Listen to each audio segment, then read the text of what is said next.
someone cheats, the immediate reaction is always, they're a terrible person. They don't care. They're selfish. And maybe that's true. But if you want to understand why cheating happens, morality doesn't give you answers. Psychology does. Cheating isn't random. It's not just about attraction or opportunity. It follows predictable patterns. There are cognitive mechanisms that make betrayal possible. Psychological processes that allow someone to violate their own values and still see themselves as a good person. Mental frameworks that let people live double lives without breaking down. This isn't about excusing cheating. It's about understanding it. Because the psychology of infidelity reveals something uncomfortable. Most cheaters aren't monsters. They're ordinary people who made a series of decisions, each one rationalized, each one justified, until they crossed a line they never thought they would. The rationalization machine that makes betrayal feel acceptable. The circumstances that create opportunity. The emotional voids people try to fill. The compartmentalization that lets them maintain two separate realities. And the aftermath, the confession, the denial, the psychological wreckage left behind. If you want to understand human behavior at its most contradictory, subscribe to that Stoic Stick. We break down the psychology behind the actions people don't want to admit. Let's decode betrayal. 1. The rationalization machine. Here's the uncomfortable truth. Cheaters don't think they're bad people. Even in the act of betrayal, most of them have convinced themselves that what they're doing is somehow justified, understandable, or not really that bad. This isn't conscious manipulation. It's cognitive distortion, the brain's ability to reshape reality so that your actions align with your self-image. And it's incredibly powerful. The rationalization machine starts working long before the actual cheating happens. It begins with small justifications. My partner doesn't appreciate me. We haven't been intimate in months. I deserve to feel desired. These thoughts aren't necessarily lies. They might be legitimate grievances. But the brain uses them as building blocks for a larger narrative. A story where cheating isn't betrayal. It's compensation for something you're not getting. Psychologists call this moral disengagement. It's a set of cognitive mechanisms that allow people to behave unethically without feeling like unethical people. The first mechanism is moral justification, reframing the behavior as serving a higher purpose. The cheater tells themselves they're not hurting anyone, or that they need this to stay in the relationship, or that their happiness matters too. The betrayal becomes self-care. The lie becomes survival. Then there's euphemistic labeling, using language that sanitizes the behavior. It's not cheating, it's connecting with someone who understands me. It's not lying, it's protecting my partner from unnecessary pain. The words matter because they shape how the brain processes the action. Calling it something softer makes it feel less severe. Another key mechanism is displacement of responsibility. The cheater externalizes the cause. My partner pushed me away. I was drunk. It just happened. They frame themselves as passive participants in something that was done to them, rather than active agents making choices. This isn't entirely dishonest. Circumstances do matter, but it removes personal accountability. The affair becomes something that happened, not something they did. Diffusion of responsibility works similarly. If the other person pursued them, if the situation was complicated, if multiple factors contributed, then no single person is fully to blame. The cheater spreads the guilt so thin that their individual share feels manageable. We were both lonely. They knew I was in a relationship. The responsibility dilutes until it barely feels like their fault at all. Then there's distortion of consequences. The cheater minimizes the harm. What they don't know won't hurt them. It's just physical. It doesn't mean anything. Other people have done worse. They convince themselves that the impact is negligible, even though betrayal often causes profound psychological damage. But acknowledging that damage would make the behavior unforgivable, so the brain doesn't acknowledge it. It focuses on the affair's benefits while downplaying its costs. Dehumanization is another mechanism, though it sounds harsher than it usually manifests. The cheater doesn't see their partner as a full feeling person in those moments. They're an obstacle, a source of frustration, someone who doesn't understand. The emotional connection that would normally create empathy and restraint gets temporarily muted. Not eliminated, just pushed to the background. It's easier to betray someone when you're not fully holding their humanity in your mind. And finally, there's comparison with worse transgressions. At least I'm not like those people who have long-term affairs. At least I feel guilty about it. At least I'm still here. The cheater positions their betrayal on a spectrum where it's bad, but not the worst. This comparative framing makes the behavior feel more acceptable. It's a way of saying, yes, I did something wrong, but I'm not a terrible person because terrible people do worse things. The rationalization machine doesn't operate in isolation. These mechanisms stack and reinforce each other. The cheater builds an entire psychological framework that allows them to betray someone they claim, to love and still see themselves as fundamentally good. And here's the disturbing part. They often believe their own rationalizations. It's not purely cynical self-deception. It's the brain protecting itself from cognitive dissonance, the unbearable tension of acting against your own values. This is why, how could you do this, is the wrong question. The better question is, what did you tell yourself to make this feel okay? Because the answer to that reveals the entire architecture of justification that made betrayal possible. 2. The opportunity window. Most people think cheating is about attraction. You meet someone hot. You can't resist, you cheat. But that's not how it actually works. Attraction is everywhere. Temptation is constant. What separates the people who cheat from the people who don't isn't desire, it's opportunity. And opportunity isn't random. It's a specific set of circumstances that align to create what researchers call the cheating window, a perfect storm of factors that turn a passing thought into an actual betrayal. The first factor is proximity. You can't cheat with someone you never see. This is why affairs often happen with coworkers, friends, or people in your regular social orbit. It's not that these people are necessarily more attractive than strangers. It's that repeated exposure creates familiarity, and familiarity creates opportunity. You see them every day. You have reasons to interact. There are built-in excuses for spending time together. The logistics are easy, which removes one of the biggest barriers to infidelity. Then there's privacy. Cheating requires unmonitored time and space. This is why business trips, late work hours, and solo social activities are high-risk situations.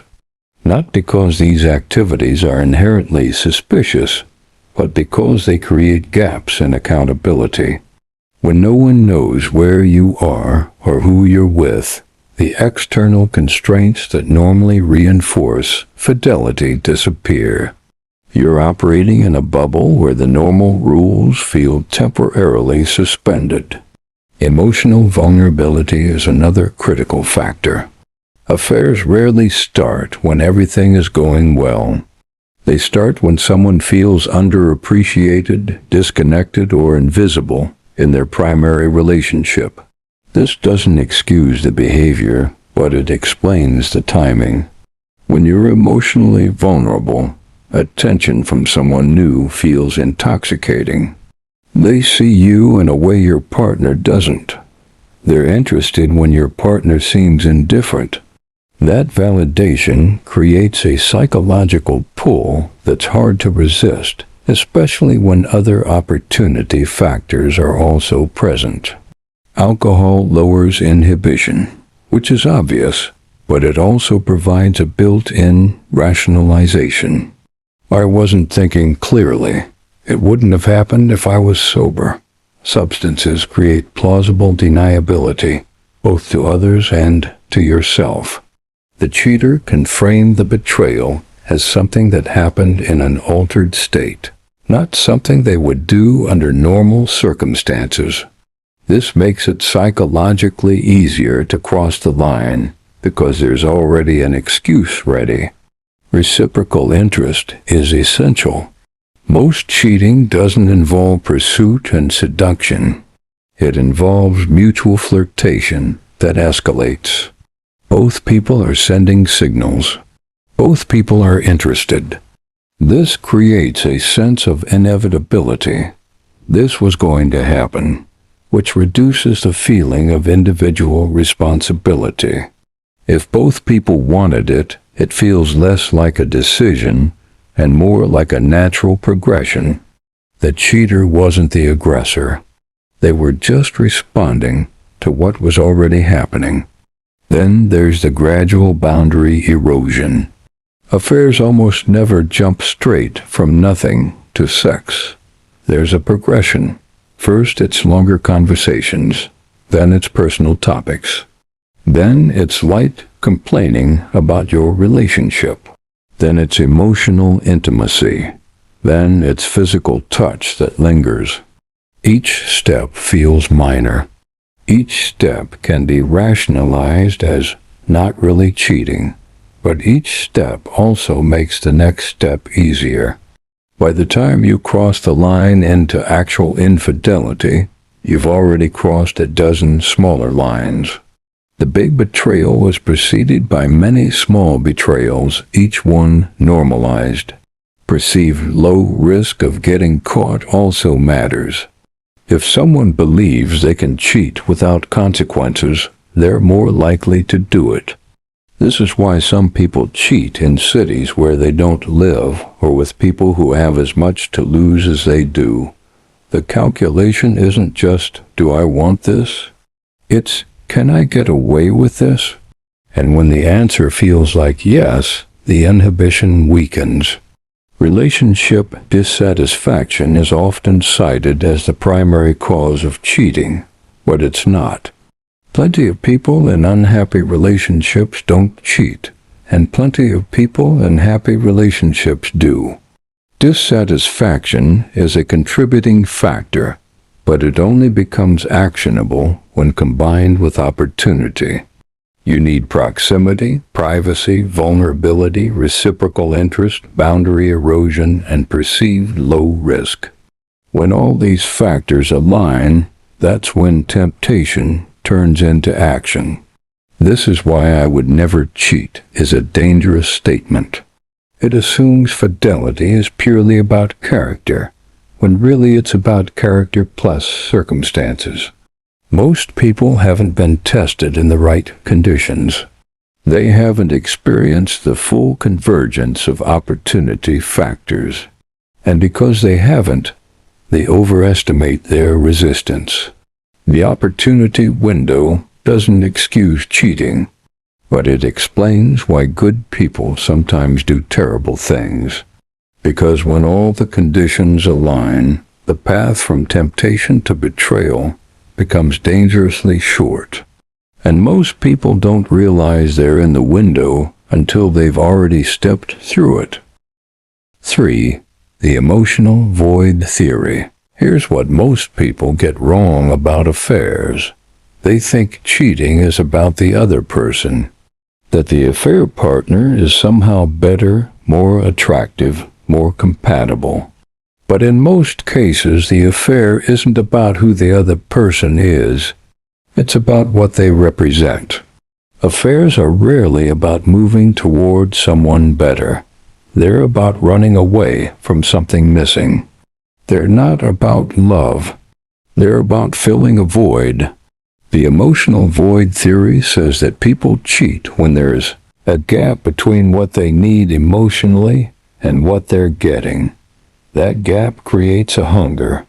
And when someone appears who seems capable of filling that hunger, the temptation becomes overwhelming. But here's the key. The affair partner isn't actually filling the void. They're just providing a temporary illusion that the void doesn't exist. Let's break down what cheaters are actually seeking. The most common one is validation. People want to feel desired, attractive, wanted. In long-term relationships, that intensity fades. You become familiar, comfortable. The passion that once felt urgent becomes routine. And for some people, that loss of intensity feels like a loss of worth.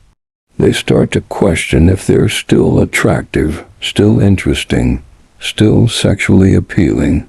Then someone new shows interest, and suddenly they feel seen again, alive again.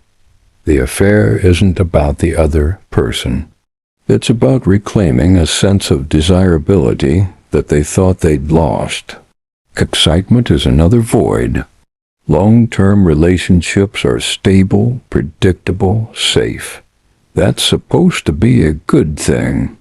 But for some people, stability feels like stagnation. They miss novelty. They miss the rush of early attraction, the uncertainty, the discovery phase. Their relationship has become functional, but not thrilling. An affair offers an escape into excitement.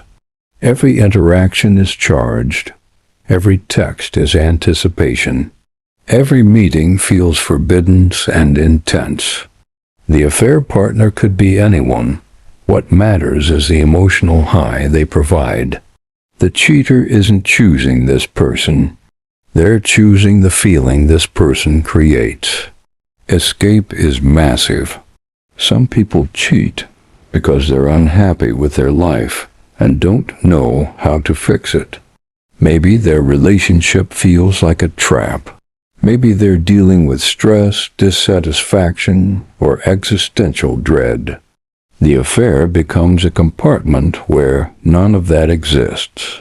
For a few hours, they get to be a different version of themselves, someone unencumbered by responsibilities, unweighted by routine, unjudged by history. The affair is a temporary escape from a reality they can't face or change. Emotional intimacy is another void.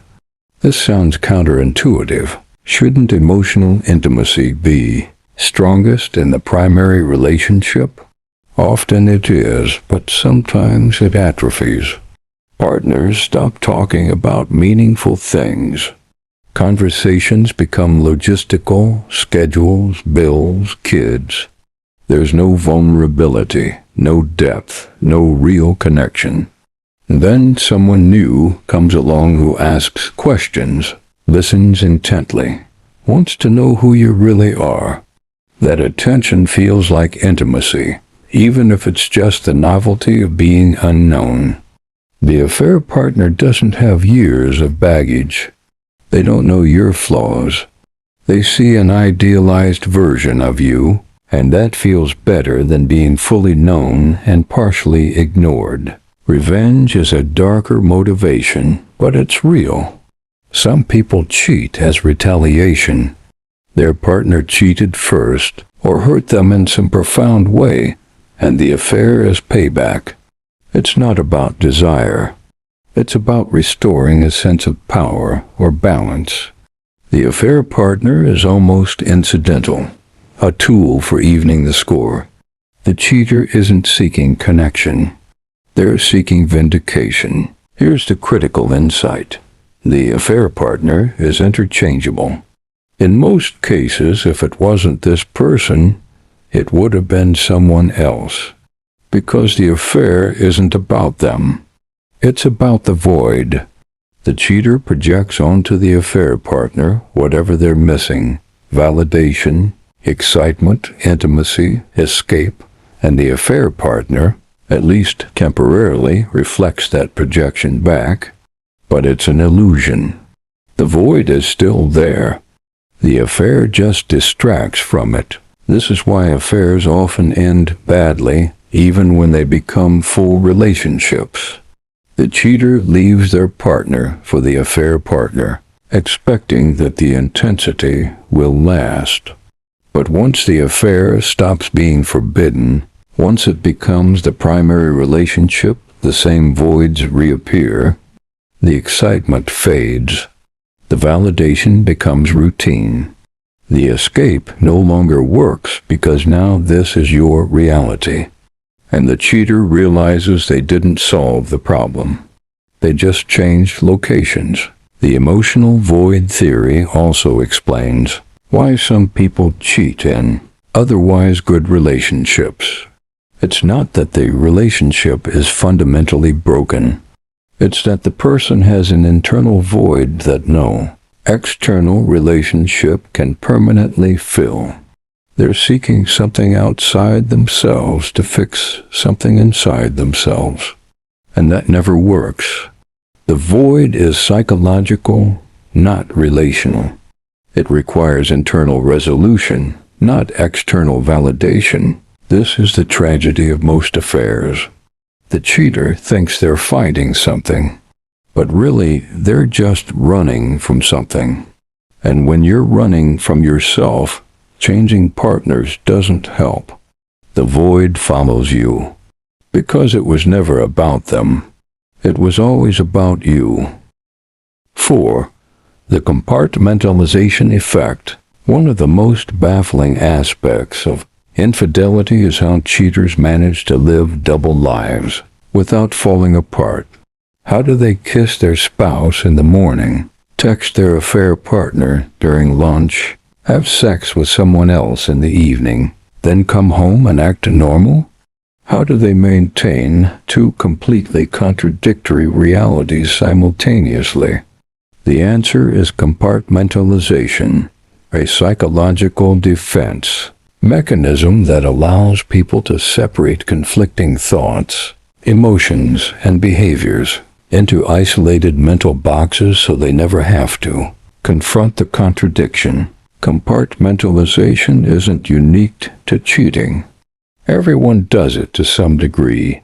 You can love your job and hate your boss. You can support environmental causes and still drive a gas-guzzling car. Your brain creates separate mental categories for these contradictions so you don't have to resolve them. But in the context of infidelity, compartmentalization reaches an extreme level. The cheater has to maintain two entirely separate emotional and behavioral systems, and the only way to do that without psychological collapse is to never let those systems interact. Here's how it works. The cheater creates mental walls between their primary relationship and their affair. When they're with their partner, the affair doesn't exist. It's not that they're actively suppressing thoughts of it. It's more like that part of their life is stored in a different file that isn't currently open. They can be fully present with their spouse, feel genuine affection, even love, because in that moment, the affair is psychologically cordoned off. It's not part of the active reality. Then when they're with their affair partner, the reverse happens. The primary relationship becomes background noise. The guilt, the betrayal, the potential consequences, all of it gets filed away. The cheater can be fully engaged in the affair, feel genuine excitement and connection, because they're operating in a different compartment where their partner doesn't exist as a real feeling person. They're not actively thinking, "I'm betraying someone I love." They're just experiencing the present moment in isolation. This is why cheaters can pass lie detector tests or seem genuinely confused when confronted. In the moment they're denying the affair, they might actually believe it because they've so thoroughly compartmentalized the behavior that it doesn't feel integrated into their core identity. The affair exists in a separate psychological space. When they're in partner mode, the affair genuinely feels unreal or disconnected from who they are. Cheaters also use situational identity shifting. They become different versions of themselves in each compartment. With their partner, they're the responsible spouse, the parent, the person with shared history and obligations. With their affair partner, they're the exciting, unburdened, passionate version of themselves. These aren't false personas. They're different facets of the same person, but the cheater treats them as entirely separate identities that never have to reconcile.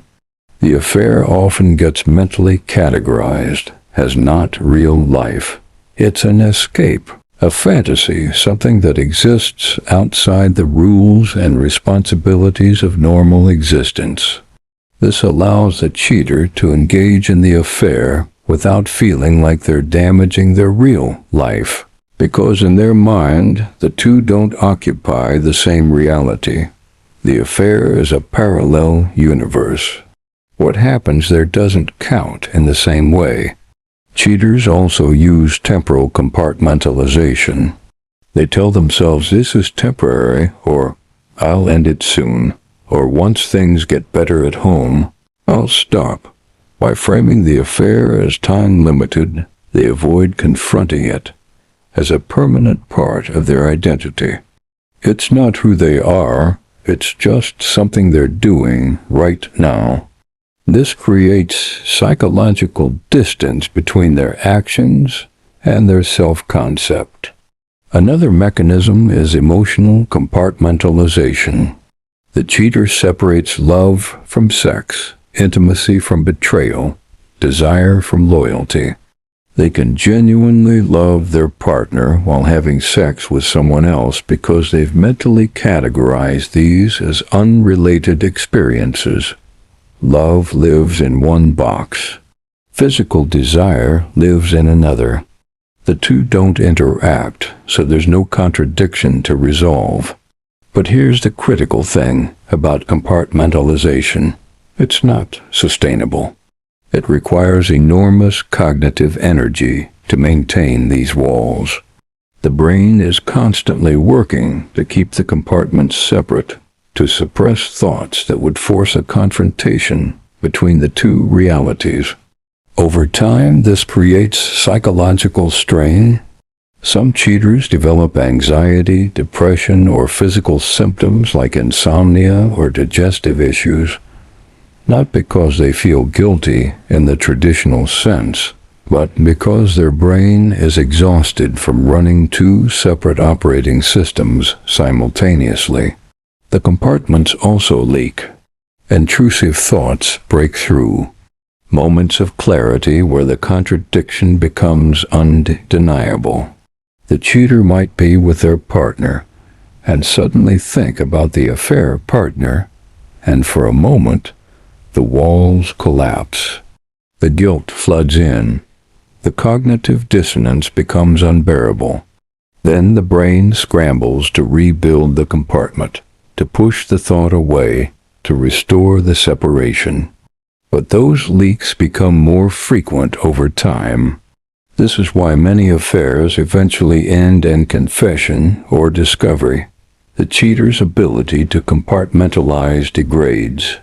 The mental effort required to maintain the separation becomes too much. The contradictions start bleeding into each other. And when the compartments finally collapse entirely, the cheater is forced to confront the full reality of what they've done, not as separate isolated behaviors, but as an integrated whole. And that's when the psychological reckoning happens.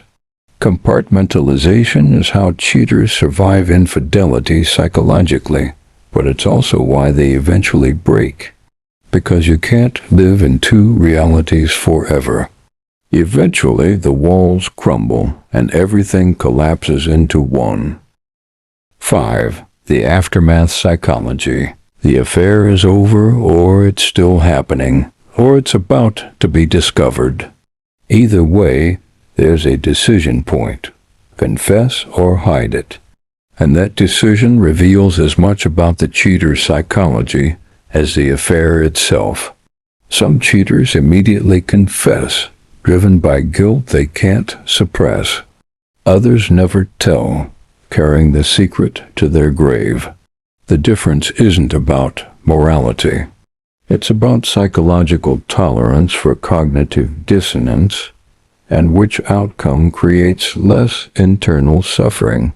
Cheaters who confess usually do it for one of three reasons. The first is genuine guilt. The compartmentalization has failed. They can't live with the contradiction anymore. The weight of the secret is causing more psychological pain than the consequences of confession. They're not confessing to be honest. They're confessing to relieve their own suffering. This sounds cynical, but it's true. Confession is often a selfish act disguised as honesty. The cheater transfers their pain onto their partner because carrying it alone has become unbearable. The second reason is fear of discovery. They know someone else knows or suspects or might tell. Confessing first gives them control over the narrative. They can frame it on their terms, minimize certain details, position themselves as remorseful before their position is caught. It's damage control. The confession isn't about integrity. It's about self-preservation. The third reason is relationship dissatisfaction. They want out, but they don't want to be the bad guy who just leaves. So they confess, knowing it will likely end the relationship. The confession becomes the exit strategy.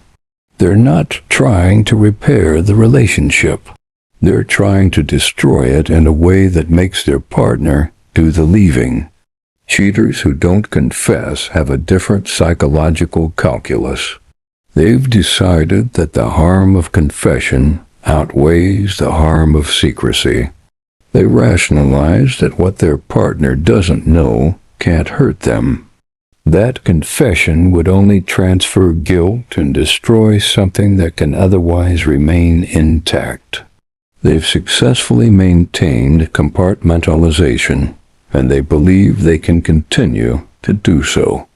The secret becomes something they carry alone, and they've convinced themselves that's the more loving choice.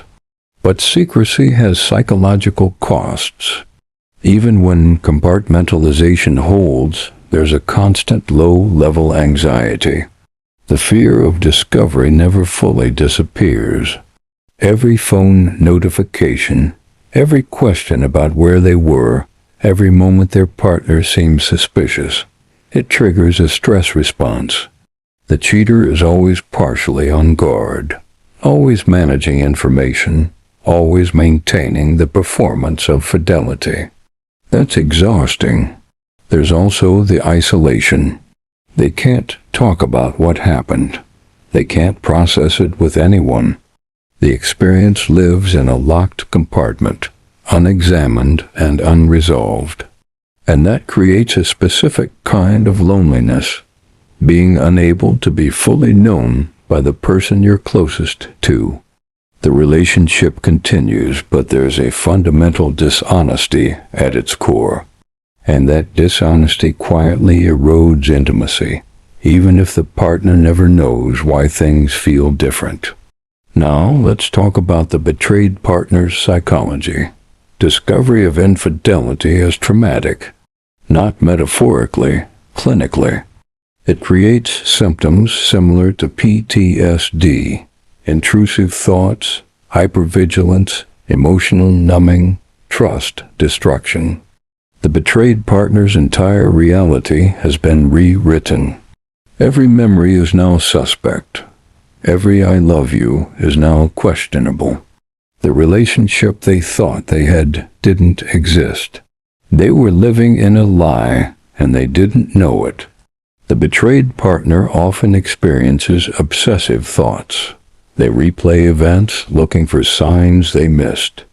They compulsively ask for details about the affair: when, where, how many times, what did you do?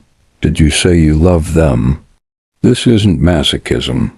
It's an attempt to reconstruct reality. They need to know what was real and what was performance. The ambiguity is unbearable, so they seek information, even when that information causes more pain. Trust doesn't just break, it shatters. And rebuilding, it isn't about the cheater proving they've changed. It's about the betrayed partner's brain rewiring its threat detection system. They've learned that their partner is capable of sustained deception. That lesson doesn't unlearn easily. Even if the relationship continues, even if the cheater never strays again, the betrayed partner's nervous system remains on alert. They check phones, monitor behavior, interpret ambiguity as danger. It's not paranoia. It's pattern recognition based on lived experience. Some betrayed partners experience a phenomenon called hysterical bonding, an intense, almost obsessive reconnection with the cheating partner immediately after discovery. This seems counterintuitive, but it's a trauma response. The brain is trying to reclaim the relationship, to reassert the bond, to compete with the affair partner retroactively. It's not forgiveness. It's psychological desperation. Long-term, infidelity changes both people. The cheater, whether they confess or not, carries the knowledge of what they're capable of. That changes self-perception. They can't claim the same moral certainty they once had. They know they can rationalize betrayal. They know they can lie to someone they love. That knowledge doesn't disappear. It becomes part of their identity. The betrayed partner, even if they stay, is never quite the same. There's a before and after. The person they were before discovery, the one who trusted fully, who believed in the relationship's integrity, that person is gone. What remains is someone more guarded, more aware of human capacity for deception, less able to surrender to vulnerability.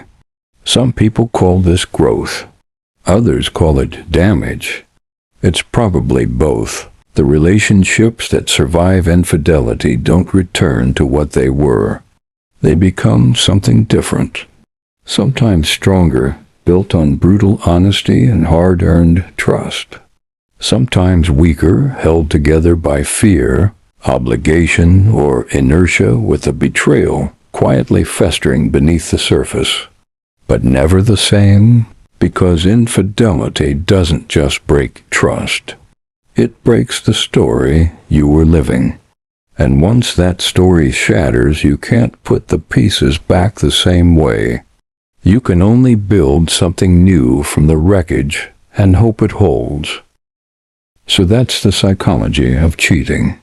The rationalization machine that rewrites reality so betrayal feels justified.